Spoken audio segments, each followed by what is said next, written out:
అందరూ అన్నీ మాట్లాడేశారు, అందరూ అంతా చెప్పేశారు. నేను ఈ థ్యాంక్స్ మీట్ చెప్పాల్సింది పెట్టింది నేను థ్యాంక్స్ చెప్దామని. అందరూ నాకు థ్యాంక్స్ చెప్తున్నారు. ఏదో నా కోసం నేను thank you meet thank you Kona గారు, థ్యాంక్ యూ కోన గారు, థ్యాంక్ యూ కోన గారు. ఏమంటే థ్యాంక్ యూ మీట్ నా కోసం పెట్టుకున్నాను, ఇది కాదు కదా. థ్యాంక్ యూ మీట్ పెట్టింది ఈ సక్సెస్కి కారణమైన వాళ్ళందరూ థ్యాంక్స్ చెప్దామని. నాకు థ్యాంక్స్ చెప్పమని కాదు, తప్పుగా అర్థం చేస్తున్నారు మీరందరూ. బట్ స్టిల్ మీ థ్యాంక్స్ని నేను మనస్ఫూర్తిగా స్వీకరిస్తాను. నేను థ్యాంక్స్ చెప్పాల్సి కదా ఫస్ట్ ఎవరు అక్కడ అరుస్తుంది అక్కడ, ఏ రవి ఆపండి. నేను ఫస్ట్ థ్యాంక్స్ చెప్పాల్సింది ఎవరో తెలుసా?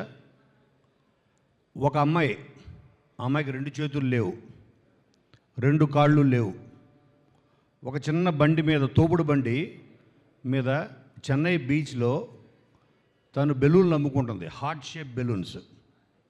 ఓకే, హార్ట్ షేప్ బెలూన్స్ అమ్ముకుంటూ ఆ అమ్మాయి అన్నా వాంకో అన్న తీసుకోండి అని చిరునవ్వుతోటి ఆ అమ్మాయి బీచ్ మొత్తం తిరుగుతూ, మద్రాసు చెన్నై బీచ్లో తిరుగుతూ హార్ట్ షేప్ బెలూన్స్, ఆ అమ్మాయి తమ్ముడు అనుకుంటా బండి తోస్తున్నాడు.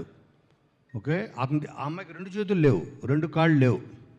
ఫస్ట్ ఆ అమ్మాయికి నేను థ్యాంక్స్ చెప్తున్నా. దానికి కారణం తెలుసా? అదే బీచ్లో, ఇది 97లో జరిగింది. అదే బీచ్లో నేను సూసైడ్ చేసుకుందామని వెళ్ళాను. నా చేతి నిండా ఒక 50 ట్యాబ్లెట్లు ఉన్నాయి, 50 నిద్ర మాత్రలు. అవి తీసుకొని నా దగ్గర మిగిలిన చివరి డబ్బుతోటి ఒక వాటర్ బాటిల్ కొనుక్కొని 50 ట్యాబ్లెట్స్ తాగి చచ్చిపోదామని వెళ్ళాను. ఆ అమ్మాయిని చూసిన తర్వాత నాకు మళ్ళీ జీవితం మీద ఆశ వచ్చింది. అటువంటి అమ్మాయి చేతులు కాళ్ళు లేదు, రేపేంటో తెలియదు, ఈ బెలూన్స్ అమ్ముకుంటే తప్ప ఈ రాత్రి గడవదు. అటువంటి అమ్మాయి అంత ఆనందంగా బతికితే నేనెందుకు చావాలనుకున్నా. నా ఫస్ట్ ఫెయిల్యూర్ తర్వాత ఇది. ఆ రోజు నేను కనుక ఆ అమ్మాయి నాకు కనిపించి ఉండకపోతే, నేను చూసి ఉండకపోతే ఈరోజు కోన వెంకట్ లేడు, ఇన్ని సినిమాలు లేవు, ఆ తర్వాతే నేను ఒక రైటర్గా మారా. ఆ తర్వాతే ఒక అమ్మానంతంలో రాశా, వెంకీ రాశా, ధీ రాశా, రెడ్డి రాశా, దూకుడు రాశా, ఎన్నో రాశా, అదూర్చ రాశా. ఇన్ని సినిమాలకు కారణం ఆ అమ్మాయి కోసం. తర్వాత నేను సక్సెస్ అయిన తర్వాత ఆ బీచ్లో ఎదుక్కుంటూ వెళ్ళా. ఎన్నోసారి వెళ్ళినప్పుడల్లా నేను బీచ్కి వెళ్ళేవాడిని. ఏంటి, ఆ అమ్మాయి నా దృష్టిలో దేవత, నా ప్రాణం కాపాడిన దేవత. ఆ అమ్మాయి కోసం ఎత్తుక్కుంటూ వెళ్ళా. నాకు ఎప్పుడు కనపడలేదు.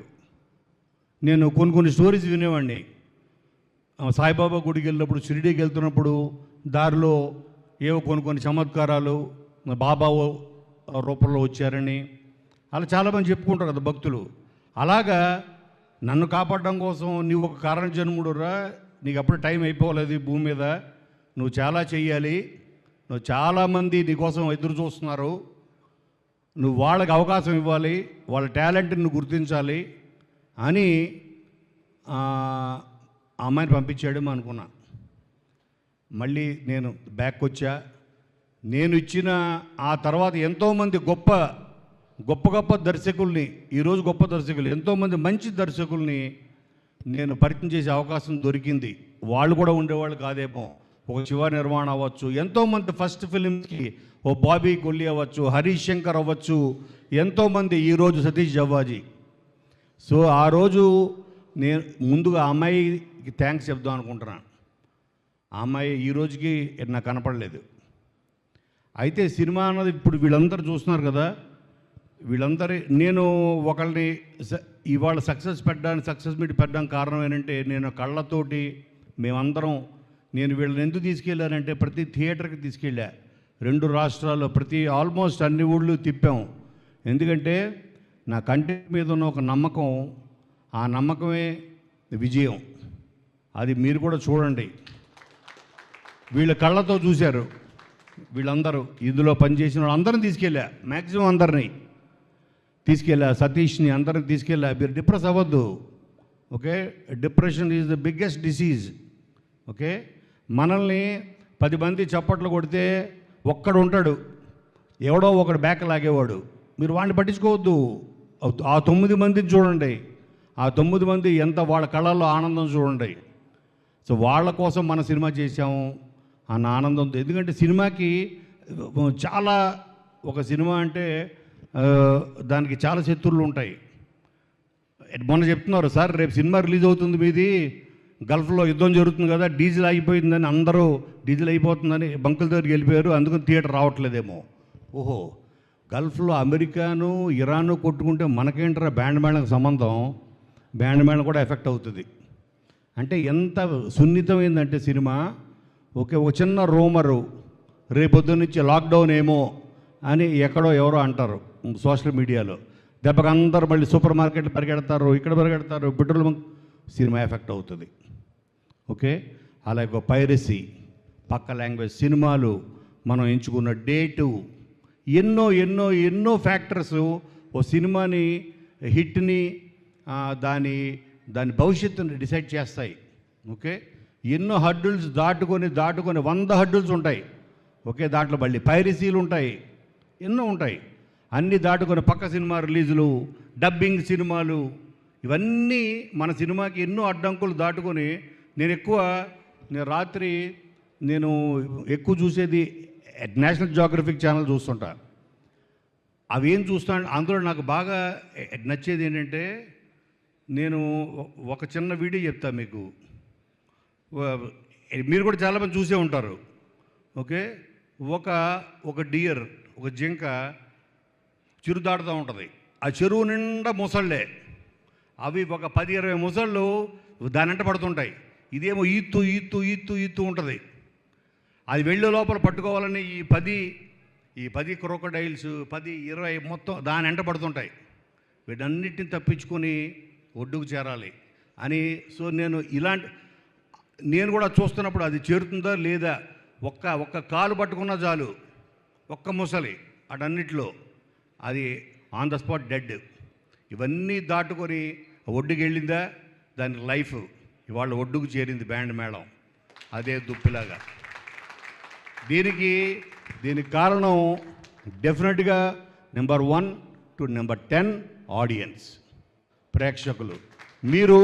మేము వచ్చినప్పుడు థియేటర్కి మీ కళ్ళల్లో చూశాను నేను, మీ కళ్ళల్లో ఆ సాటిస్ఫాక్షన్, మీరు ఈ సినిమా ద్వారా మీకు ఈ సినిమా ఇచ్చిన సాటిస్ఫాక్షన్, ఆనందం, ఎమోషన్ అన్నీ మీ ఐస్లో నేను మిమ్మల్ని చూస్తూ ఉన్నాను. అదే సక్సెస్. అలాగే నేను థ్యాంక్స్ చెప్పాల్సింది, కరెక్ట్ చెప్పాడు రోషన్, సురేష్ బాబు గారు, జగదీష్, వాళ్ళ ప్లానింగ్. అంటే ఒక కొత్త సినిమా, చిన్న సినిమా అవ్వచ్చు. నేను పెద్ద హీరోల సినిమా ఎన్నో రాశాను, ఎన్టీఆర్కి 4 ఫిలిమ్స్ రాశాను, రవితేజ్కి ఎన్నో సినిమాలు రాశాను, మహేష్ బాబుకి రాశాను. కానీ ఇటువంటి వాళ్ళకి చేసినప్పుడు ఎక్కువ శ్రమ పెట్టాలి. వాళ్ళకి నేను పెద్ద పెట్టక్కర్లేదు, ఒక 4 పంచులు వేస్తే చాలా అయిపోయింది. నాకు పంచులు, మంచి డైలాగ్స్, మంచి ట్విస్టులు, ఆ సినిమాని ఆడియన్సే మోసుకుంటూ తీసుకెళ్ళిపోతారు. 10% బాగున్నా, కానీ వీళ్ళది 100% బాగుండాలి. 100 అంటే వీళ్ళకి ఎక్కువ శ్రమ పెట్టాలి. అందుకని ఈరోజు వరకు నేను కేవలం వీళ్ళందరి జీవితాలు ఇప్పుడే స్టార్ట్ అయ్యాయి. ఓకే, ఎస్పెషల్లీ మా రోషన్, మా శ్రీదేవి, ఇక్కడ చేసిన ఫ్రెండ్స్ క్యారెక్టర్స్, వీళ్ళందరూ ఇందులో పనిచేసిన టెక్నీషియన్స్, ఇందాట కొరియోగ్రాఫరు, ఈ సినిమాకి ఫస్ట్ సాంగ్తో ఊపించిన రాము రాథోడ్, ఆ సాంగ్ సినిమా తీసుకెళ్ళింది ఫస్ట్. వీళ్ళందరికీ థ్యాంక్స్ చెప్పాలి. అలాగే జగదీష్, సురేష్ ప్రొడక్షన్స్, ఎంత మారుమూల నార్త్ ఇండియాలో. నాకు శ్రీదేవి వాళ్ళ కజిన్ సూరత్లో మొన్న సినిమా చూసిందంటే నేను షాక్ అయ్యా. సూరత్లో కూడా సినిమా రిలీజ్ అయింది. సూరత్లో సినిమా రిలీజ్ అయ్యి అక్కడ కూడా ఆల్మోస్ట్ హౌస్ఫుల్స్ అని తను ఫోన్ చేస్తే నేను ఆశ్చర్యపోయాను. అంత మూలకు కూడా తీసుకెళ్లారు సురేష్ ప్రొడక్షన్స్, ఏషియన్ సురేష్ వాళ్ళు. ఇంకా అంతకన్నా ద బెస్ట్ జాబ్ నేను ఎక్కడ చూడలేదు. అంటే ఇట్స్ ఎ సేఫ్ హెవెన్ వాళ్ళు ఎందుకంటే ఆయన సినిమా చూశాడు, సురేష్ బాబు గారు సినిమా చూసి ఓకే దీన్ని ప్రాపర్గా ప్లానింగ్ చేసి జగదీష్ గారి చేతిలో పెట్టి ప్రతి కొత్త ప్రొడ్యూసర్కి ఓహో వీళ్ళు సేఫ్గా ప్లానింగ్ చేస్తారు. ఈ సినిమా కొనడానికి చాలామంది ముందుకు వచ్చారు, కానీ ఎవరికి అమ్మలేదు. నేను ఎందుకు అమ్మలేదంటే ఈ సినిమా మీద ఉన్న నమ్మకం ఒకటైతే, నేను 10 మంది ఇప్పుడు నేను చెప్పా కదా ఇందాట క్రొకడైల్స్ అని, వీటన్నిటిని దాటుకుని వెళ్తుందా లేదా, ఆ తప్పు జింకది కాదు. ఒకవేళ వాళ్ళ చేతికి చిక్కితే ఆ తప్పు జింకది అవ్వదు, ఆ క్రొకడైల్స్దే అవుతుంది. అటువంటిది నేను ఒక డిస్ట్రిబ్యూటర్ చేతి ఎందుకు పెట్టడం, ఒక్క సురేష్ బాబు గారు నమ్మి, సురేష్ ప్రొడక్షన్స్, ఏషియన్ సురేష్ నమ్మి వాళ్ళ చేతిలో పెట్టే లాభమో నష్టమో వీళ్ళు చూసుకుంటారని. అందుకని ఫస్ట్ తర్వాత థ్యాంక్స్ చెప్పాల్సింది వాళ్ళకి. అలాగే కోన అంటే నా ఇంటి మనిషి అని ఈ సినిమాని బ్లెస్ చేయడానికి, యంగ్ యాక్ట్రెస్ని, కొత్త యాక్టర్స్ అందరిని బ్లెస్ చేయడానికి వచ్చిన ప్రతి వాళ్ళకి వివి వినాయక్, బాబీ, విజేంద్ర ప్రసాద్ గారు, అలాగే నా ఆప్తమిత్రుడు త్రివిక్రమ్ శ్రీనివాసు, ఎంతోమంది, అలాగే నాకు దైవ సమానులైన చిరంజీవి గారు, వీళ్ళందరూ ఈ సినిమా వెనకాలండి నాకు ధైర్యాన్ని ఇచ్చారు. నాకు కాదు, వీళ్ళకి ధైర్యాన్ని ఇచ్చారు. వీళ్ళందరికీ థ్యాంక్స్ చెప్పాలి. కాబట్టి మీ అందరికీ ప్రేక్షకులు నేను చెప్పేది ఏంటంటే, ఓకే మీరు అంటే ఇప్పుడు ఎవరి జాబ్ వాళ్ళు చేశారు, మనం ఒకళ్ళని నిందించకూడదు. ఎవరి జాబ్ వాళ్ళు చేశారు. మీ జాబ్ మీరు పర్ఫెక్ట్ చేశారా? మీరు చేశారు. డైరెక్టర్గా సతీష్ తన జాబ్ పర్ఫెక్ట్గా చేశాడా? 100% పర్ఫెక్ట్గా చేశాడు. అలాగే శివ యాజ్ అన్ ఎడిటర్ ఎన్ని రాత్రులు పడుకోకుండా పనిచేశాడో నాకు తెలుసు. ఎన్ని రాత్రుళ్ళు నాకు తెలుసు. ఆఫీసులోనే కాపురం పెట్టాడు. తను స్నానం చేసేటప్పుడు కూడా లేదు, నాకు తెలియదు, స్ప్రే పెట్టుకున్నట్టున్నాడు. చేసావు కదా, ఆ సోఫాలో పడుకునేవాడు డే అండ్ నైట్. సో కష్టం అన్నది దేవుడితో సమానం, మీ కష్టం వృధా పోదు. అలాగే ఫస్ట్ టైం ఈ సినిమా కోసం రోషన్ పాట పాడాడు. ఇటు చెప్పారు, రోషన్ నువ్వు ఈ సినిమాలో పాట పాడుతున్నావు అని. బొంబాయికి పోదునంట దాని మనసు అని. ఆ లిరిక్ని ప్రాక్టీస్ చేయించి, తను వేరే షూటింగ్లో ఉంటే రాజమండ్రిలో లిరిక్ పంపించి నువ్వు రాగానే పాట పాడుతున్నావు అంటే మదీన్ అనే మ్యూజిక్ డైరెక్టర్ దగ్గరికి పంపించి తన చేత పాట పాడించా. అలాగే తను ఇందాక చెప్పాడు శ్రీదేవి, ఎంత ఎక్స్ట్రాడినరీ పెర్ఫార్మెన్సు. అంటే తను నా కూతురు లాంటిది కాబట్టి నేను ఎక్కువ పొగడకూడదు అనుకున్నా. బట్ నేను 100% చెప్పకపోతే తప్పు అవుతుంది. చిన్న ఎక్స్ప్రెషన్స్ రవి చాలా బాగా గమనించావు, నువ్వు చాలా బాగా గమనించాడు. ఎస్పెషలీ క్లైమాక్స్లో. ఓకే, తను నాకు తెలుసు ఏంటిది యాక్టింగ్ అని. మానిటర్ దగ్గర కూర్చుంటే నాకే ఏడుపు వచ్చేసి పక్క వెళ్ళిపోయాను. ఓకే, నేను చూడలేక ఆ బాధని.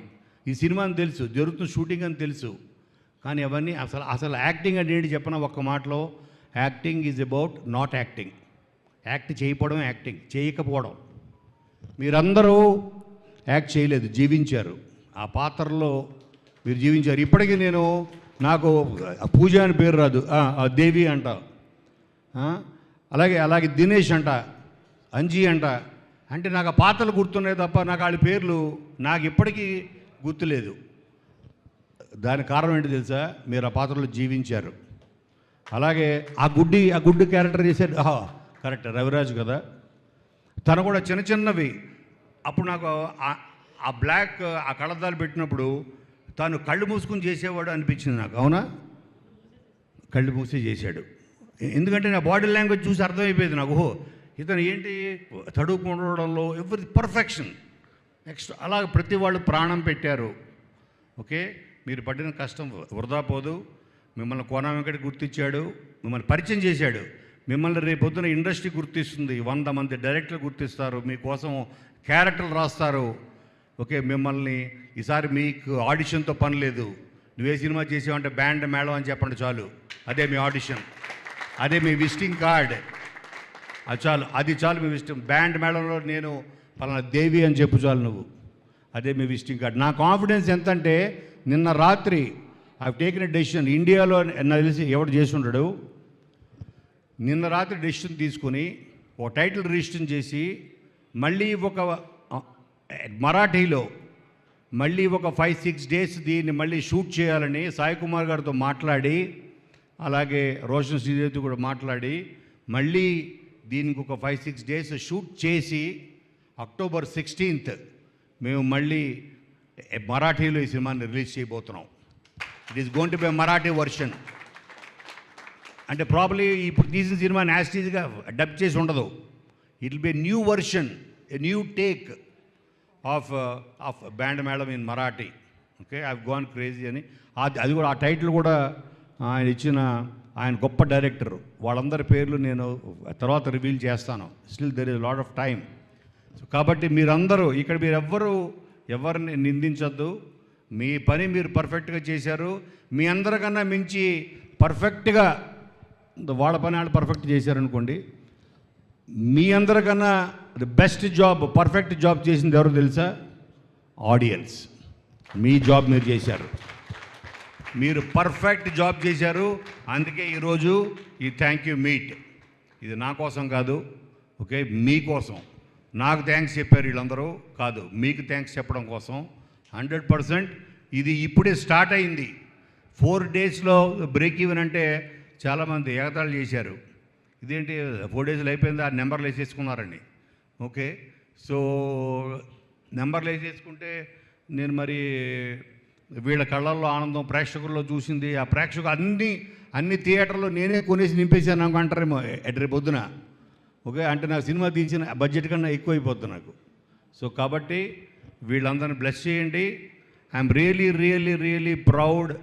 నేను ఇన్ని సినిమాలు తీశాను, గీతాంజలి అనే సినిమా తీశాను యాజ్ ఎ ప్రొడ్యూసర్గా. ఒక నీవెవరు అవ్వచ్చు, ఒక గల్లీ రౌడీ అవ్వచ్చు, ఒక నిన్ను కూర అవ్వచ్చు. బట్ ఐఎమ్ ప్రౌడ్లీ సేయింగ్ నా లిస్ట్లో, ఓకే, టాప్ 3లో ఉండే సినిమా బ్యాండ్ మేళం. ఓకే, రోషన్, సిరి, మీరు నేను ఎన్నోసార్లు చెప్పాను, మళ్ళీ చెప్తున్నాను.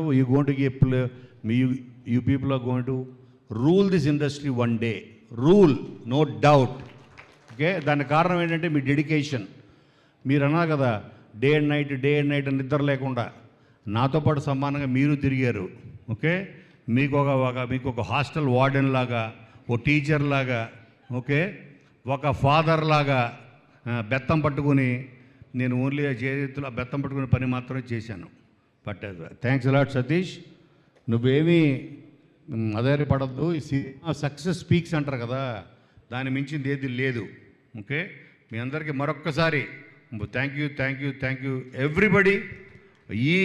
ఈ ఫంక్షన్కి వచ్చిన ప్రతి వాళ్ళకి ఏది ఫ్రమ్ ద బిగినింగ్ మన వ్యాలంటైన్స్ డే గ్లిమ్స్ నుంచి వచ్చిన ప్రతి గెస్ట్కి, ఓకే, అందరి చివరిసారిగా మరొక్కసారి థ్యాంక్స్ చెప్తూ ఐ థింక్ మన జర్నీ ఎండ్స్ ఇయర్. ఇక్కడ ఉన్న వాళ్ళందరిది మనందరి జర్నీ ఎండ్స్ ఇయర్.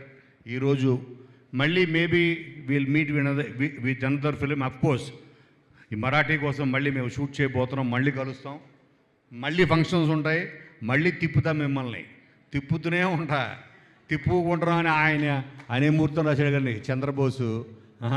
సో మిమ్మల్ని తిప్పుతూనే ఉంటాను. ఇండియా మొత్తం, అక్కడైపోతే మలయాళం, అక్కడైపోతే తమిళ్, అన్ని చోట్ల మిమ్మల్ని తిప్పుతూనే ఉంటా. ఓకే, వీలైతే నీ లోపల రాము మరాఠీలో కూడా నువ్వు నేర్చుకో. మరాఠీలో కూడా పాడుతూ వచ్చా, చూసావా? మరాఠీలో కూడా రాము రాతోడే పాడతాడు తిప్పుకుంటున్న సాంగ్. సో అందరికీ మళ్ళీ మరొకసారి థ్యాంక్స్ అ లాట్. వీళ్ళందరి మొహాల్లో చిరునవ్వు నింపినందుకు, ఓకే, వీళ్ళందరికీ కాన్ఫిడెన్స్ ఇచ్చి ప్రేక్షకులు వీళ్ళ ఫేస్లో స్మైల్స్ కారణం మీరు. ఆ స్మైల్స్ని ఎవ్వరూ దాన్ని చెరిపేయలేరు. Keep you smiles guys. మనం మీకు లైఫ్లో ఇంకా చాలా ఉంటుంది ముందు, ఎన్నో ఫేస్ చేయాలి. Don't get depressed by one couple of ఇది అస్సలు పట్టించుకోవద్దు. Success is much bigger. వీటన్నిటికన్నా ఆ సక్సెస్ మీ చేతిలో ఉంది. మీరు లైఫ్లో మరింత ముందుకెళ్ళాలని మనస్ఫూర్తిగా నేను మిమ్మల్ని కోరుకుంటూ ప్రేక్షకులకు మరొకసారి ధన్యవాదాలు. థ్యాంక్ యూ కోన వెంకట్ గారు. Thank you so